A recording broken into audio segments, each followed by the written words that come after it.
With its lavish temples and awe-inspiring pyramids, Egypt brings out the explorer in us all. But on this contemporary journey, we look beyond the past. You get to see the city in a whole new light. There's beauty on Egypt's bustling streets. The perfect antidote to modern life can be found on the great River Nile. It's incredible what we have right here at home. And an eco-friendly thrill-seekers playground to enjoy amid unspoilt natural beauty. This is Destination Egypt.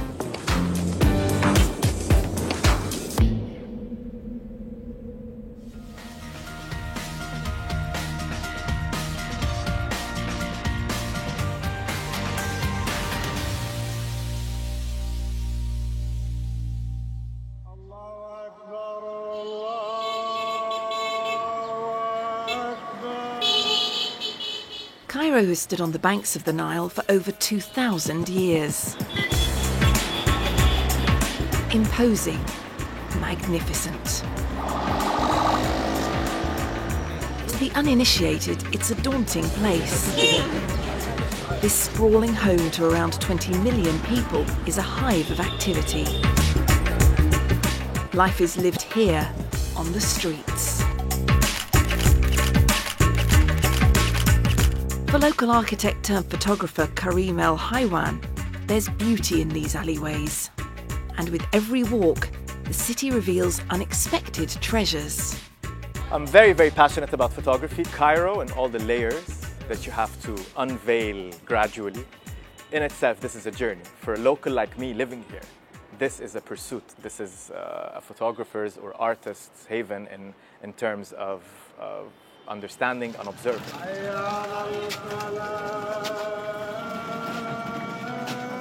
It's Saturday, and Karim is on his way to lead a group of intrepid photographers on a journey through downtown Cairo. Hi guys, hello. Welcome to the Cairo Saturday Walks. Let's go take a spin. Yeah. We're gonna go through Bab Zuwayla up the way to Suq Silah. Okay. All right, let's go. I started exploring the streets every Saturday as some sort of practice, and then some friends started joining me. The group kept on expanding, and it reached out to an international crowd. We created a hashtag on Instagram, and everyone started pulling in their photographs. Connecting through social media, a growing number of locals and tourists now join Karim on his walks.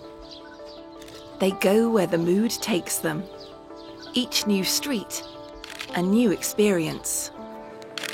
So we're crossing through Khayamiya, the old tent makers area, which is absolutely stunning in terms of craft, in terms of architectural design. It's ancient, and it's always a very interesting path to go through. So let's go. Built in the 1600s, the Street of Tent Makers is Cairo's sole remaining medieval covered market. Here, row upon row of tiny workshops maintain centuries-old craft-making traditions, producing bright fabrics used for ceremonial tents at wakes, weddings and funerals. So we're going to meet Hani, actually, who goes way back in this craft. He has a lot of concept put in his work, whereas design plays a very big role in what he does. He is an absolute master of his craft. These artisans also make intricate bright-coloured wall hangings and cushion covers. Hani Ahmed comes from a long line of master craftsmen. I like this work too much because my grandmother she this work a long time, and I like this work because this is art, not work.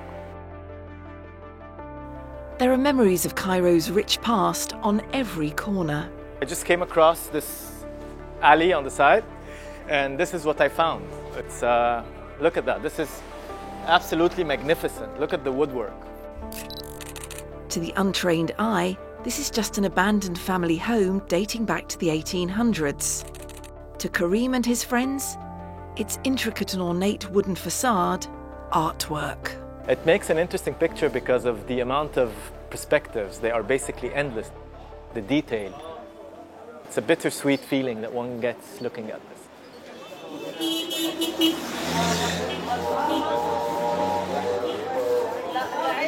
Kareem's Cairo Saturday walks delve into the lives of everyday Egyptians, finding beauty in the mundane. Yalla, come in. So we're here at Salama's dye workshop, and we're quite lucky because he's actually in action dyeing some threads the way he did for 100 years. This place is almost 100 years old. Hag Salama has been doing this for the past maybe 46 years, and we're catching him in action. So let's take some shots. Here, strands of cotton are immersed in ink, spun dry in an industrial dryer before being brought to the roof of the workshop, where a rainbow of colours are left to dry in the midday sun. You get everything. You get whoever's interested in portraiture finds that, whoever's interested in texture, color, details, everyday life. Above all that, you have this open museum as a backdrop to what you're doing. With thousands of images taken, these walks have grown into more than just a tourist trail. It's giving back to the local community. We hold 2 or 3 exhibitions a year for charity. This also gives another dimension to the walks. It gives aspiration as to what young photographers can achieve. So it has a lot of benefits for everyone. I have been working here for the last 25 years, and I really had never the occasion or the opportunity to see the backdrop of Cairo. I have learned in 3 years, or seen more than in 3 years than I have seen in the last 25 years.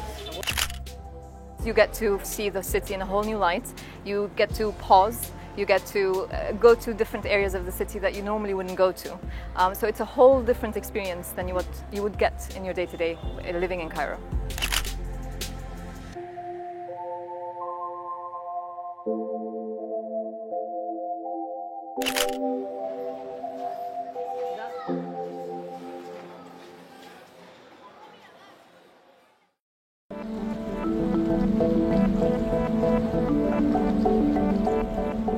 Morning dawns over Egypt's River Nile. In a scene repeated for centuries, an elegant dahabeah glides into view. In the 1800s, wealthy Europeans would board these elegant passenger boats to cruise from Cairo to Luxor. These days, a new type of traveller is drawn to the river in search of spiritual rejuvenation. Hello, Anton. Sam. Sarah, welcome. Hello, everybody. I would like to welcome you on the Vera one. The cruise is the brainchild of Christoph de Spiegler and Isabel Peters. To me, Nile Cruise, it's a search for your own peace. When you are disconnected on the Nile, everything kind of changes. It's almost like you're in a bubble. It's a place where, you can get reborn. The difference between the classical cruise and this cruise is that in addition to the nice temples, you have the beautiful nature. We try to also help heal your inner person. For Ali Al-Alfi, the tranquility aboard the boat is a timely respite from his busy life in Cairo. Luxor, Aswan, the whole of the Nile, especially down here, is pretty magical. It's always good to come out of the city and connect with not just nature, but these places that are really, really charged. There's a bank there that is right in front of the Valley of the Kings. So energetically, that is, is very powerful. It has a story. Just notice, be present and just notice what's happening inside of it. I touch everything from physical to psychological to mental to energetic, but especially spiritual. The Wi-Fi here is good for spirituality. It's great. The signal here is great.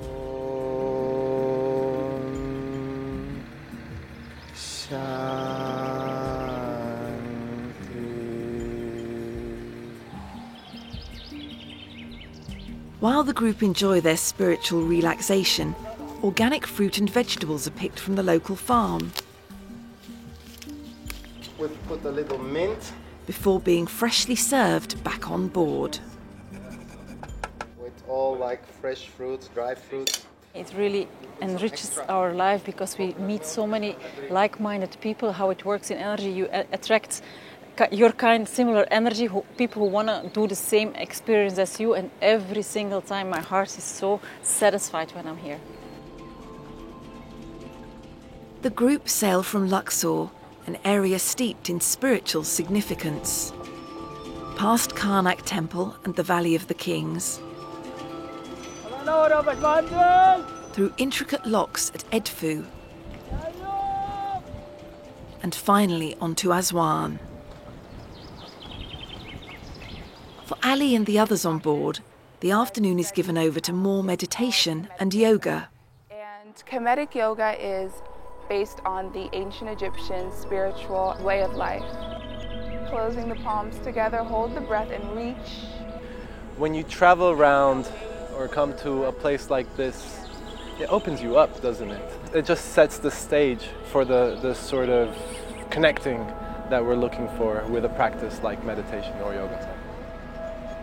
And on the exhale, rotate like a plane forward. While these tourists seek inner peace along the Nile, others head to the country's Red Sea coast to experience its natural beauty. Morning everyone, welcome to Red Sea Diving Safari's main village, Marsa Shagara. Today we will enjoy together some snorkeling. All the time take care of the reef. I hope we enjoy it. I wish you the best of luck.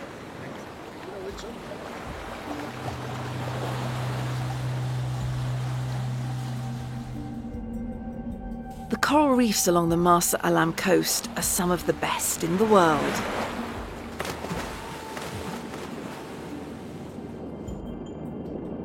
Home to over 300 different species of fish, this is a treasure trove for snorkelers and divers. It's really amazing. This place, for me, this is one of the most beautiful places I've ever been to. Below the surface, beautiful colors. It's quiet. Nobody interferes in your mind. You only see what you see, and it's beautiful.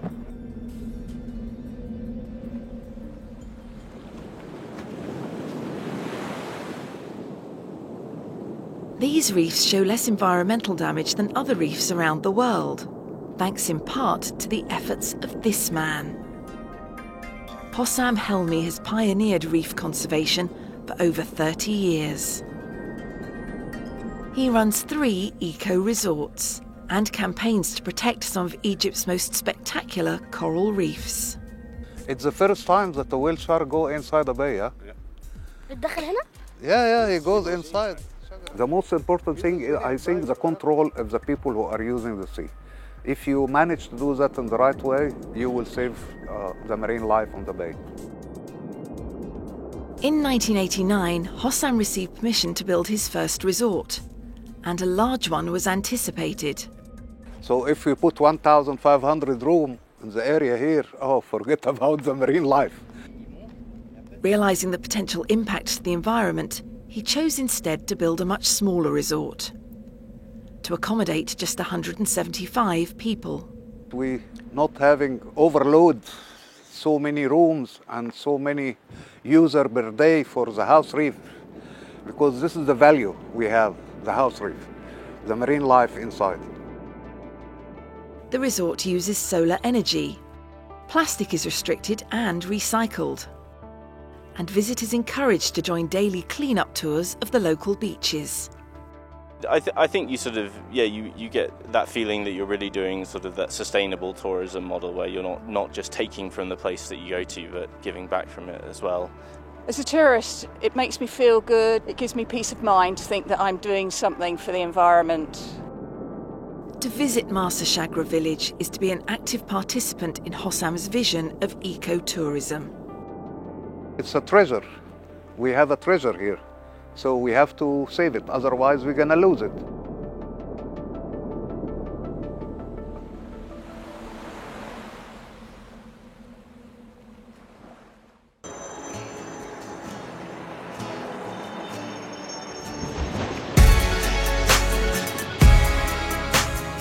Goona is one of the most famous destinations around the world for kiting because we have constant wind, shallow areas, not too much stones, not too much reef.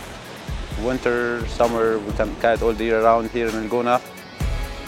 My name is Momo. I started when I was 14 years old. I'm 31 years old now, so it's kind of more than half of my age I'm doing it.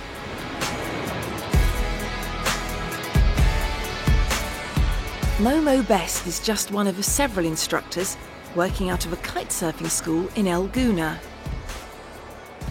a custom-built resort along the western coast of the Red Sea. The first time I saw it, I was 14 years old in my home spot. I just saw a guy kiting, and then I was just watching him like impressed, like I was just like, I want to do that. Since this day one, like I fell in love with the sport.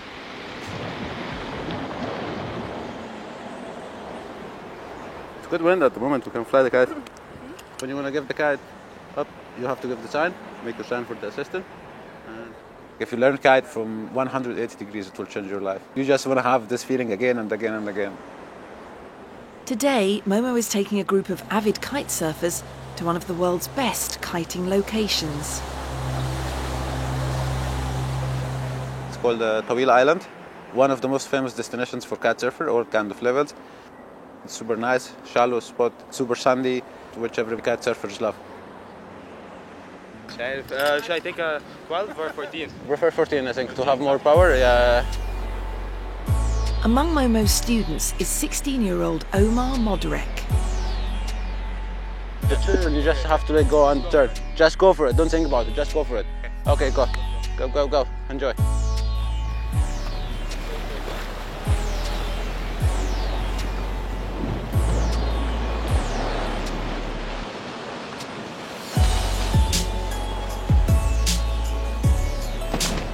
You definitely get an adrenaline rush whenever you land a trick in the air. When you land a new trick, it's, the feeling is, you can't really describe it. Although Omar only took up kite surfing 5 years ago, he's already a reigning champion in Egypt. My dream is to become world champion, maybe like every other kid that starts kiteboarding. And yeah, hopefully it will come true one day. With wind speeds hitting up to 50 kilometres per hour at peak season, there's ample opportunity for Momo to test out his skills. Every time you learn something new, you have the same feeling like that's awesome thing that you've done, like, and you want to keep going, you're going to keep pushing, like you want to learn something new, like new extra tricks. For me, there's still a lot to learn for sure. I'll keep learning every day new tricks. I would like to push my big air tricks.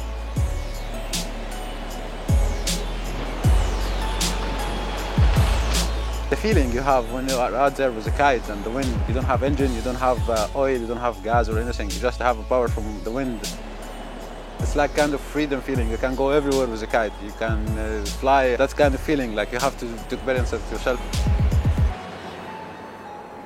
I'm not gonna stop until my last day, like I will keep doing it for the rest of my life, I think.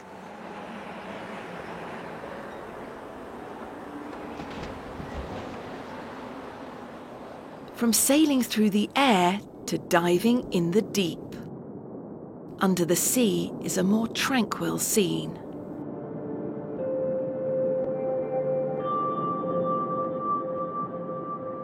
The Red Sea has some of the world's best coral reefs.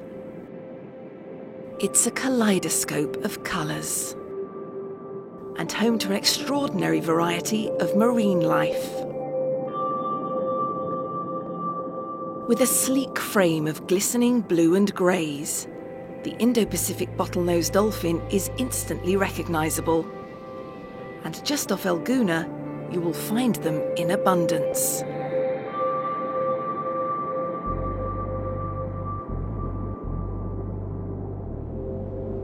Marine biologist Angela Ziltner is a real-life dolphin whisperer. She has followed their every move for a decade and knows each one individually.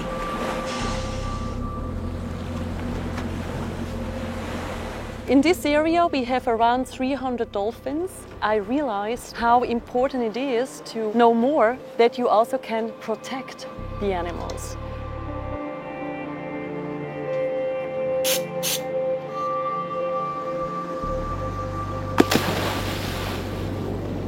A major part of Angela's research focuses on the dolphins' sleeping patterns. She's found that they hunt in the ocean at night and come back to the coral reefs during the day to sleep. It's very interesting actually how dolphins are sleeping. They only sleep with one brain side. One is awake and the other one is sleeping. But Angela's work is not just for scientific purposes. So the code of conduct is very important for captains, for guides, to also teach the guests, the tourists, that they know, okay, we cannot swim now because the dolphins are sleeping. As more and more visitors flock to the reef, her research is guiding their experience. Hello, nice meeting you. Angela is my name. Yes. Angela often takes visitors out on day trips to a protected reef called Sharb El Erg. There are a lot of marine species in the Red Sea. Best is actually when the marine creatures is coming to you, like that we are not active going after them. So everybody would love to see the dolphins and even dive with them. But for this you need to know how to interact with them in a sustainable way, that they are not leaving the areas. We just have seen one dolphin. Her name is Laura. She's often alone. Bringing science and sightseeing together, the tourists benefit from Angela's expertise. They are so aware of you, and if they want to interact, they're coming. Let them decide if they want to encounter. If they don't want, leave them. It's their choice, and we should respect that. Not only do the guests come away with lasting memories, but a newfound appreciation of the treasures living under the sea.